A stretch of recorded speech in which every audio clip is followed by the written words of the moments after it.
साथियों, जैसा आप सभी को मालूम है कि आप और हम जिस समय दिवाली का सेलिब्रेशन करने की तैयारी कर रहे थे, उस दिन सुबह सुबह ही देश को एक दुखद समाचार प्राप्त हुआ। दुखद यह था कि हमारे कुछ मजदूर जो भारत निर्माण का कार्य कर रहे हैं, हमारे श्रमवीर जो कि देश निर्माण के लिए टनल्स की खुदाई का कार्य कर रहे हैं, वो एक टनल में फंस गए हैं। पहले तो एक बार के लिए ऐसा लगा कि संभवतः उनमें से कोई भी सुरक्षित ना बचे, लेकिन जल्दी ही यह खबर आने लगी कि लगभग 36 मजदूर फंसे हैं। फिर खबर आने लगी कि नहीं, 40 मजदूर फंसे हैं। फिर पता चला 41 मजदूर फंसे हैं। यानी कि जब हमने पहला सेशन किया था उस समय तक 36 मजदूरों की खबर ही सुर्खियों में थी। लेकिन आज सुखद खबर, जब मैंने सेशन बनाकर आपको लाइव करने की सोची थी, उस समय यह था कि मजदूरों को निकालने की तैयारी हो रही है और अभी मुझे बताते हुए खुशी हो रही है कि पहले मजदूर को निकालकर यहां से सुरक्षित एम्बुलेंस के माध्यम से हॉस्पिटल पहुंचाने का काम हो चुका है। और मेरे प्यारे साथियों, बाकायदा हेलीकॉप्टर वगैरह सबको स्टैंड बाई पर रखा गया था।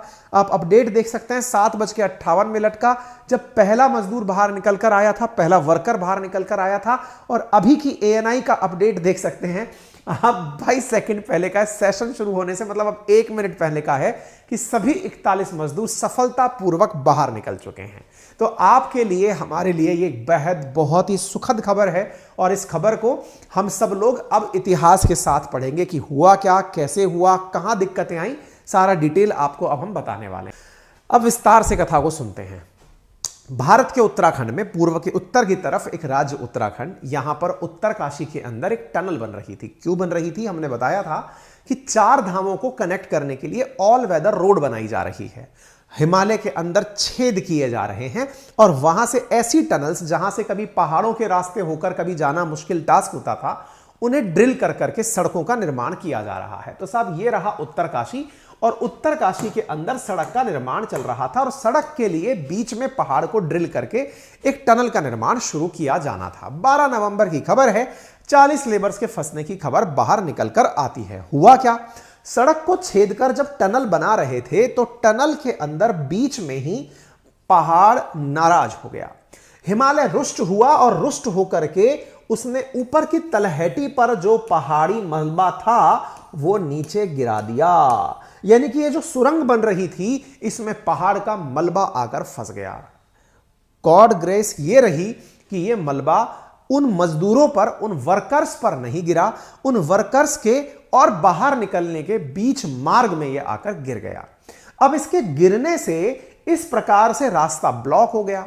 रास्ता ब्लॉक होने की खबर जैसे ही 12 नवंबर को आई, NDRF, ITBP, BRO ये सभी लोग अपनी मशीन लेकर पहुंच गए कि भाई ठीक है, मलबा गिरा है तो इसे हटा लेंगे।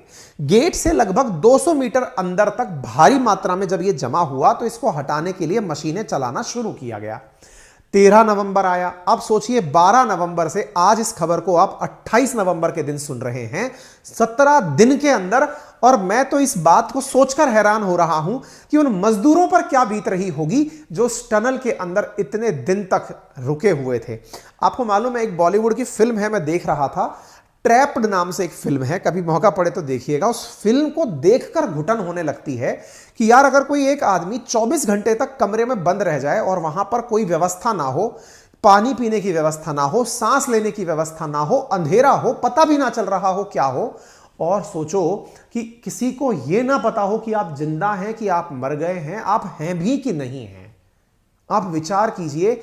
मैं ये मानता हूं कि ये जब मजदूर बाहर निकलकर आए हैं, इनसे जब इंटरव्यू लिया जाएगा तो इनका वाकई में ये जो दिमागी स्ट्रांगनेस है ना, ये मानने योग्य होगी कि यार ये कितने मजबूत दिमाग के लोग हैं। आप और हमको अगर कोई दिन भर के लिए कमरे में बंद कर दे और कह दे कि बेटा तुम्हारा कोई पता नहीं, कोई खोलेगा या नहीं, मैं कह रहा हूं भाई साहब पागल हो जाएं अपन लोग।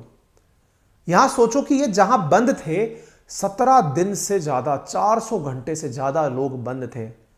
उम्मीदें ना के बराबर कि कोई उनको बचाने भी आएगा। आधे से ज्यादा लोग तो ये मान चुके थे कि मलबे में दब गए हैं, लोग मर गए हैं। लेकिन उम्मीद पर दुनिया टिकी हुई है। और सोचिए, ये अपने आप में एक स्टोरी है, मोटिवेशनल स्टोरी है। आप खुद से खुद को सोचिए ना, एक बार के लिए कमरे में बंद विचार कीजिए कि आपको कमरे में कोई बंद करके और भूल जाए कि आपको कब बाहर निकाला जाएगा। हालत सोचिए आप। इनके पास भी पीने का कोई पानी की व्यवस्था नहीं, खाने की कोई व्यवस्था नहीं, इवन ऑक्सीजन की कोई व्यवस्था नहीं। लेकिन इन्होंने हिम्मत दिखाई तो फिर सिक्योरिटी एजेंसीज ने हिम्मत दिखाई। विचार कीजिए, मतलब ये सोचते ही मुझे तो सोच सोच कर घबराहट होने लगती है। आप भी विचार कीजिए इस बारे में। 13 नवंबर के दिन 25 मीटर तक की मीटर के अंदर पाइप डाला गया, लेकिन फिर काम रोकना पड़ गया। जैसे तैसे करके उन्हें पाइप के जरिए ऑक्सीजन और खाना पानी मुहैया कराने का कार्यक्रम शुरू हुआ। छोटे पाइप से ड्रिल करके उन तक खाना पानी पहुंचाने का काम शुरू हुआ। यानी लगभग 40 घंटे तक वो बिना किसी चीज के रहे थे। उसके बाद उनके पास कोई उम्मीद की किरण पहुंची। 14 नवंबर आता है। टनल में लगातार मिट्टी धंसना जब शुरू हुआ तो नॉर्वे और थाईलैंड के एक्सपर्ट्स को बुलाकर सलाह ली गई। सलाहकारों ने सलाह दी कि ऑगर ड्रिलिंग मशीन से ड्रिलिंग की जाए। अच्छा, ये बड़ी इंटरेस्टिंग है। ये ऑगर मशीन क्या है, ये इन दिनों बहुत ज्यादा सुर्खियों में रही है। ऑगर मशीन क्या है? आपने अगर कभी बोरवेल होते हुए देखा हो तो ठीक है, अदरवाइज ऐसे समझिए, कोई भी हार्ड सरफेस है ना, तो एक्चुअली क्या है, एक पाइप के अंदर कुछ क्लिप्स लगी हुई हैं। यों करके आप ऐसे समझिए, जैसे ये मान लीजिए राउंड पाइप है, इसके अंदर कुछ इस प्रकार की क्लिप्स लगी हुई हैं, और ये क्लिप्स है ना, ये लगातार घूम रही हैं रोटेशन में, और यूं की यूं ये अंदर डाली जा रही हैं। ये रोटेशन में घूमती जा रही हैं, और जो मिट्टी हट रही है वो मिट्टी इनके किनारों में फंस फंस करके बाहर की तरफ निकल कर आ रही है। ड्रिलिंग में सबसे ज्यादा ऑगर मशीन को यूज किया जाता है। ऑगर ड्रिलिंग मशीन होती है, समझ लीजिए जैसे बोरवेल में यूज किया जा रहा हो। बोरवेल में तो क्या पत्थर के आगे छोटी सी ऑगर लगाई जाती है। ये बड़े फावड़े जैसी मशीनें हैं जिनको कि बड़े बड़े पहाड़ जिसमें से आदमी निकल सके, इतनी बड़ी ड्रिलिंग पाइप को लगाकर इनको निकालने का काम शुरू हुआ। ठीक है साहब।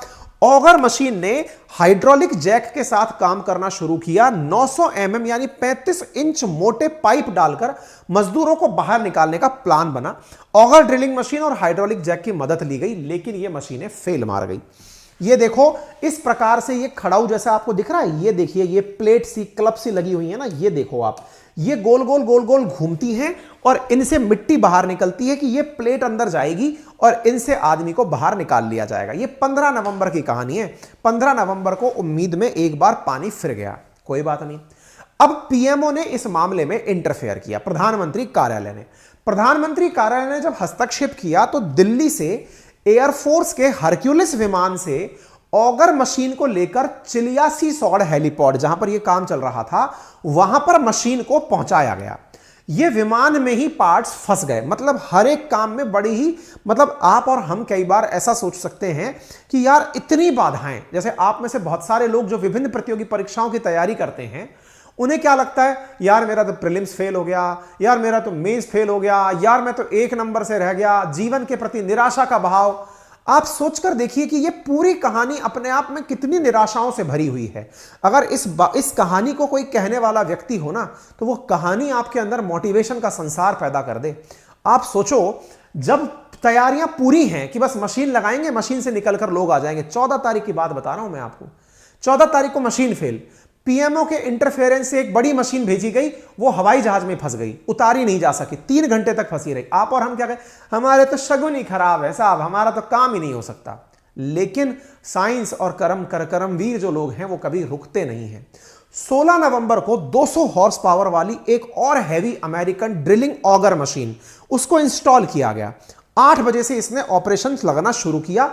18 मीटर तक यह अपना पाइप डालते हुए पहुंच गई। लोगों को उम्मीद लगने लगी कि अब यह तो बहुत बड़ी हरक्यूलिस विशालकाय मशीन जो है वो ड्रिलिंग करके लोगों को निकालेगी और काम हो जाएगा। लेकिन अब अंदर सोचो, अंदर जो लोग बैठे हैं उनके बारे में कल्पना करो, जो 12 तारीख से दिवाली के दिन उनके भी घर में दिए उनकी वजह से जलने वाले थे। हालात सोचो, 5 दिन से जो लोग अंदर बैठे हैं उनकी तबीयत बिगड़ना शुरू हुई। 2 लोगों की उसमें से तबीयत बिगड़ी, उन्हें उस पाइप के थ्रू मशीन से दवा भेजी गई। 12 बजे हैवी ड्रॉलिंग मशीन जो है उसके रास्ते में पत्थर आ गया। अच्छा, अगर आपने कभी बोरवेल वगैरह देखी हो तो बोरवेल में भी क्या होता है, पत्थर आ जाता है ना, फिर पत्थर काटने की मशीन लगानी पड़ती है। अब रास्ते में पत्थर आ गया तो ड्रिलिंग का काम रुक गया।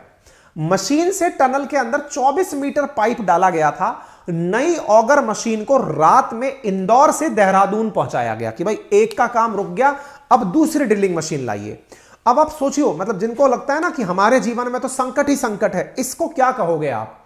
हर तरह पूरे देश की तरफ से मशीनें आ रही हैं। दुनिया भर के टनल एक्सपर्ट्स को बुलाया गया इस कार्य में, और काम है कि वो अटकता ही जा रहा है। हर प्रकार की असुविधाएं इसमें आ रही हैं। अब क्या हो रहा है पता है? जो एक टनल एक्सपर्ट का बयान हमने अपने ट्विटर पर भी डाला है, अगर मौका मिले तो वहां से भी सुन लीजिएगा, हम यहां पे भी सुनाएंगे। वो टनल एक्सपर्ट बोल रहा है कि इस पूरी घटना ने, और अमेरिकी टनल एक्सपर्ट है, वो कोई विदेशी है, अंग्रेजी में बाँच रहा है वो कह रहा है कि इस पूरी घटना ने ना, पहाड़ ने हमें सिखाया कि हम्बल कैसे रहना है। हम्बल रहने का हमको तजुर्बा दे दिया, क्योंकि पहाड़ के आगे कोई नहीं जीत सकता। हम सोच रहे थे, पहाड़ ने अपनी बाहों में 41 मजदूरों को भर लिया और कहा कि अब तुमको हो जो कर लो। मशीनें जा रही हैं, मशीनें अटक रही हैं। इंसान सोचता है उसने जाने क्या बना लिया। देश भर की मशीनें आ गई, देश भर में इतनी टनल दिन भर खुद रही हैं, सब तरफ की मशीनों को यहां पर पहुंचाया जा रहा है कि जो बढ़िया हो वो पहुंचा दो। लेकिन साहब काम अटक गया। अब साहब रास्ते में टनल दूसरी तरफ से फंसे हुए लोगों को निकालने के लिए सर्वे किया गया। बोले काम तो अटक गया, रास्ते में पत्थर आ गया, अब क्या करें। 18 नवंबर को ड्रिलिंग का काम रुक गया। खाने की कमी से फंसे मजदूरों में कमजोरी की शिकायत हुई। पीएमओ के सलाहकार भास्कर खुलबे और डिप्टी सेक्रेटरी मंगेश चिलचिलियार उत्तरकाशी पहुंचे और 5 जगहों से ड्रिलिंग की योजना बनी। आप सोचो, इस काम में सीधा प्रधानमंत्री कार्यालय इन्वॉल्व था कि इस काम को करना ही है। तो आप सोचो वहां पर जो टीम रही होगी उसके लिए कितनी प्रायोरिटी पर यह काम रहा होगा। उसके बावजूद भी खाने पीने के समय में दिक्कत, यानी हर काम कोशिश किया जा रहा है लेकिन फिर भी दिक्कतें आ रही हैं। हम हालांकि समय समय पर, मैं आपसे यह गुजारिश करूंगा कि अगर आप वाकई में अपडेटेड रहना चाहते हैं ना, तो हमारा ट्विटर जो अकाउंट है अंकित कुमार अवस्थी और KA अंकित के नाम से है ये, आप यहां पर हमें फॉलो कर लीजिए।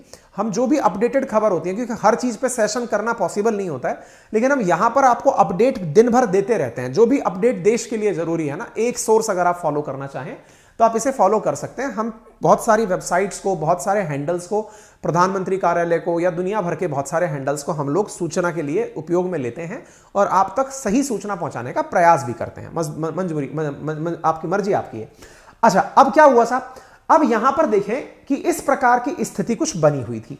मजदूर यहां फंसे हुए हैं, 60 मीटर तक का मलबा यहां पर जमा हुआ है, उन्हें निकालने का प्रयास चल रहा है।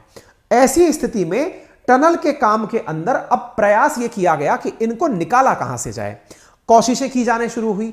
बोले दूसरी साइड से निकालते हैं, बोले ऊपर से निकालते हैं, पहाड़ के ऊपर से छेद करके निकालते हैं, वर्टिकल ड्रिलिंग करके निकालते हैं।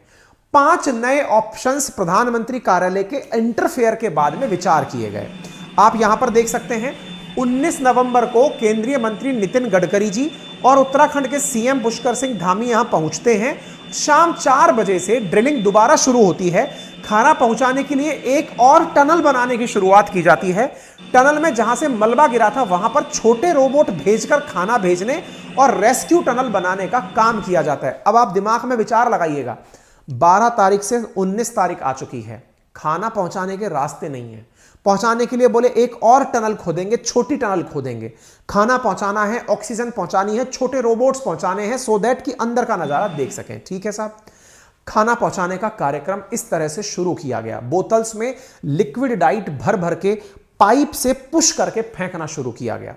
20 नवंबर को इंटरनेशनल टनल के एक्सपर्ट ऑर्नाल्ड डिक्स भी उत्तरकाशी पहुंचते हैं और सर्वे करते हैं और कहते हैं कि भैया सुनो, आप लोग यूं सीधा जाने की सोच रहे हो, ऐसे काम नहीं चलेगा, पूरा मामला बिगड़ जाएगा। इससे बेहतर है वर्टिकल ड्रिलिंग करो। वर्टिकल ड्रिलिंग का मतलब हुआ कि पहाड़ के ऊपर से छेद करके नीचे तक जाओ, ऊपर से नीचे की तरफ ड्रिल करो, इससे काम बनेगा। 2 स्पॉट, सोचो इतने दिन से मेहनत चल रही है, 7 दिन की मेहनत बर्बाद, बोले इससे कुछ नहीं होगा। फिर मजदूरों को खाना देने के लिए 6 इंच की नई पाइपलाइन सफलतापूर्वक डाली गई।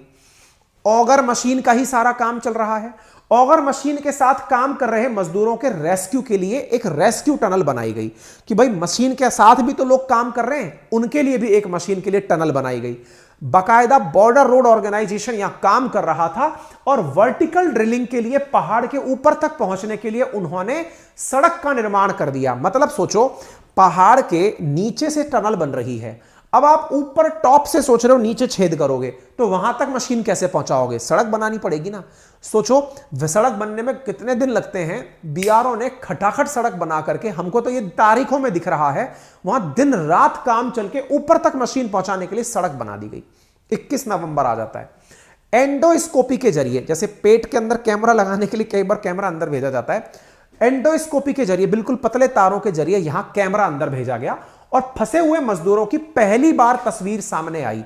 12 तारीख से अब 9वां दिन चल रहा है। 21 तारीख को जाकर पहली तस्वीर बाहर आई और इनसे बात भी की गई। सभी मजदूर ठीक हैं, यह बात पता चली और 6 इंच नई लंबी पाइपलाइन के जरिए खाना पहुंचाने में सफलता मिली। 3 नए रेस्क्यू प्लान बनाए गए, जिनमें से कहा गया कि पहली जो ऑगर मशीन है उसके सामने रुकावट नहीं आई तो रेस्क्यू 2 से 3 दिन में पूरा हो जाएगा। दूसरा कहा गया कि टनल की साइड से खोद करके अगर निकाला गया तो 10 से 15 दिन में निकलेंगे और डंडल गांव करके जो जगह है अगर वहां से खुदाई करके निकाला गया तो 35 से 40 दिन लगेंगे। 9वां दिन भी चला गया, बस प्लानिंग ही चल रही है। अब एंडोस्कोपी के जरिए जब मजदूरों की पहली तस्वीर बाहर आई तो देश को पहली बार इन मजदूरों के प्रति अपने मन में भाव पैदा हुआ कि हिम्मत नहीं हारनी है। मेरे प्यारे साथियों, इस सेशन को हो सकता है आप में से बहुत सारे लोगों के लिए केवल ये एक न्यूज अपडेट हो, क्योंकि हमें बहुत ज्यादा फर्क नहीं पड़ता है कि दुनिया में कौन मर रहा है कौन जी रहा है। आजकल तो इंसानों की जो जिंदगी है वो नंबर्स में हो गई है, कितने मरे कितने जिए, इस टाइप से हो गई है। लेकिन बहुत सारे लोग अपने जीवन में आपके लिए एक मोटिवेशन दे जाते हैं, जीने की प्रेरणा दे जाते हैं। सफलताओं से कहीं सर पे ना चढ़ जाए सफलता और असफलताएं कहीं आपको गिरा ना दे, उसके लिए ये अपने आप में बड़ी स्टोरी है साहब। ये लोग यहां पर सुरक्षित तरीके से आपको यहां खड़े हुए दिख रहे हैं। आप देखें, ये तस्वीरें हैं उन मजदूरों की जो 21 तारीख के दिन बाहर आई। 21 तारीख के दिन आप देख सकते हैं ये मजदूर यहां पर खड़े हुए दिख रहे हैं। 9 दिन बाद जिनको बार बार ये पता चल रहा है कि कोई उनको बचाने वाला नहीं आ सकता, उनके लिए प्रयास चल रहे हैं, हर दिन निराशा का भाव है, हर एक दिन कटता जा रहा है। इंटरेस्टिंग बात सुनो, जो मजदूर फंसे हुए हैं इन्हें सही मायने में यह भी नहीं पता कि बाहर दिन है या रात है, क्योंकि जिसने दिन नहीं देखा उसको दिन और रात का टाइम टेबल गड़बड़ा जाता है। घबराहट का स्तर सोचो कि 400 घंटे से कोई अंदर है, उसे पता ही नहीं कितने दिन से अंदर है। और मैं यकीनन बता रहा हूं, कल परसों इंटरव्यू आ जाएगा, कई मजदूरों को तो यह भी नहीं पता होगा कि वो कितने दिन से अंदर है। वो बात दूसरी है कि वो घड़ी देख रहे हो, उनके पास घड़ी हो तो उनको पता चल रहा हो, अदरवाइज उनको समय का भी पता नहीं चलता है, क्योंकि दिन और रात दिख ही नहीं रही ना अंदर। ये तस्वीरें बाहर आने लगी और इसके बारे में भी हमने आप लोगों को 21 नवंबर के दिन अपने ट्विटर हैंडल पर अपडेट भी दिया था। अगेन मैं कहूंगा, हम लोग अपडेट देते रहते हैं, ठीक है। अच्छा, अब ऐसी स्थिति में काम आगे बढ़ ही रहा था, वर्कर्स को निकालने का काम चल ही रहा था। 22 तारीख को कंप्लीट तैयारी हो गई थी कि साहब अब इनको बाहर निकालने का काम पूरा हो चुका है, पूरे तैयारियां हो चुकी थी। एनडीआरएफ के सारे लोग पहुंच गए थे कि बस अब किसी भी समय इनको निकाल दिया जाएगा। 22 तारीख के दिन हमने ट्वीट करके अपडेट दे दिया था कि भाई तुरंत कुछ होने वाला है, एनडीआरएफ की टीम तैयार है, एम्बुलेंस तैयार है, सब तरह से हॉस्पिटल तैयार है, ऋषिकेश वगैरह के अंदर पूरी तैयारियां कि बस अब कभी भी निकल सकते हैं। 22 तारीख की बात बता रहा हूं, आज से फिर से 5 दिन पहले की बात। सब तैयारियां, बोले अब तो किसी भी समय आ सकते हैं, सब लोग एकदम तैयार। अचानक खबर आती है साहब, क्या खबर आती है कि साहब ड्रिलिंग मशीन के सामने फिर से कोई लोहा आ गया। अगेन मैं कह रहा हूं साथियों, यह खबर छोटी खबर नहीं है। जीवन में आप जब जब निराश होना, मेरे इस सेशन को दोबारा सुनना, क्योंकि इस सेशन में आपके लिए वो व्याधाएं, वो परेशानियां किस लेवल पर आ सकती हैं, आप विचार कीजिए डे 1 से, और अंदर वालों की कहानी बस विचार करते रहिए कि क्या चल रहा था। फिर से देखिए, डे 1 से जहां उनको निकालने का काम इतना आसान प्रतीत हो रहा था, सोचिए 22 तारीख को कंप्लीट तैयारियां। ये बिल्कुल वैसे है कि आपका रिजल्ट आने वाला है, बिल्कुल मिठाइयां लेके बैठे हुए हैं, अचानक पता चलता है इस लिस्ट में तो नाम ही नहीं है आपका। आप सोचते हैं मेरा तो जीवन लीला ही समाप्त हो गई। अरे वो तो जीवन लीला वाकई में जिसकी समाप्त हो सकती है वो अंदर फंसा हुआ है भाई, जिसके लिए सब तैयारियां चल रही हैं, अचानक फिर उम्मीदों की किरणें खत्म। बोले नहीं साहब, मशीन के बीच में लोहा फंस गया। इतने बड़े व्यवधान, जिसमें से आप जो चाहो, जिसको अपशगुन कहो, जो कहना है करो, लेकिन साहब फिर व्यवधान आ गए, मशीन फंस गई। अब क्या करें साहब? ऐसी स्थिति में 24 नवंबर के दिन इन 41 मजदूरों को बाहर निकालने की जो कोशिशें थी, जो हम सोच रहे थे कि बाहर निकलकर आ जाएंगे, उसमें फिर से व्यवधान आने की खबर आई। बोले साहब मामला रुकेगा और हो सकता है कई दिन खिंच जाएगा। खबरें आ गई साहब, 24 नवंबर में निकल गया। लोगों ने उम्मीदें रखना बंद कर दिया, मतलब पता नहीं अब क्या होगा। फिर से काम शुरू हुआ, अमेरिकन ऑगर मशीन को फिर से पाइप के द्वारा पुश करके अंदर भेजना शुरू हुआ। 25 नवंबर निकलने लगा, पता चला कि टनल फिर से कोलैप्स कर गई है। काम में बाधाएं बाधाएं। यहां टेलीफोन लाइन लगाई गई कि जब वो लोग आ जाएंगे तो उनसे बात कराने के लिए चीजें हों। लोगों ने कई तरीके से तरीके बताए कि कैसे बचाया जाएगा, क्या किया जाएगा। प्रधानमंत्री कार्यालय से प्रधानमंत्री के प्रिंसिपल सेक्रेटरी जो हैं डॉक्टर पीके मिश्रा, वो खुद यहां पहुंचते हैं और मजदूरों से फिर वो संवाद करते हैं, उन्हें हौसला देते हैं। आपको फिर ये लग सकता है कि क्या जरूरत थी इसकी। भैया, जब आप संकट में हो और बाहर से कोई आपको ये कह रहा हो ना, भैया तुम संघर्ष करो, हम तुम्हारे साथ हैं। आप में से जब भी कोई विद्यार्थी परीक्षा की तैयारी करता है, या आपके घर का कोई सदस्य जब किसी भी बड़े मिशन पर जाता है, या कोई फौज में जाता है, कोई किसी भी प्रकार से कोई बिजनेस करता है, और बाहर खड़ा कोई आदमी बस आपको ये ढांढस बंधा दे कि बेटा तुम संघर्ष करो, हम तुम्हारे साथ हैं, बढ़िया है ना, चिंता ना करो, हम लगे हुए हैं। इनको भी पता है कि अभी नहीं पता है कि कब निकलेंगे। फोन पर बात हो रही है, पीके मिश्रा जी पूछ रहे हैं कि खाना पहुंच गया था? बोले हाँ साहब पहुंच गया था। ठंडा हो गया होगा खाना? तो बोले हाँ जी खाना ठंडा हो गया था। लगता तो एक बार ऐसा है कि यार इतना बड़ा सीनियर आईएएस ऑफिसर जो है वो इस तरह की बातें कर रहा है, लेकिन सही मायने में आप उनसे ये बात नहीं कर सकते कि बेटा टेंशन तो नहीं हो रही है, घबराना नहीं है। नहीं, बातें बदलनी है। आपको ऐसा लगना है कि सामान्य परिस्थिति है। ये भी ब्यूरोक्रेटिक माइंड होता है कि आपसे बात करते समय बातों को इस तरह से रखा जाए कि आपको स्ट्रेस का अनुभव ना होने दिया जाए, और सक्सेसफुली उनका मोटिवेशन बरकरार रहा। फिर आती है रेट माइनर्स की बारी। किसी ने सुझाया होगा कि भैया जिस चीज को एनजीटी ने 2014 में बैन करा दिया था, कुछ लोग हैं बड़े कारीगर। बोले वो कौन है साहब? रेट माइनर्स हैं।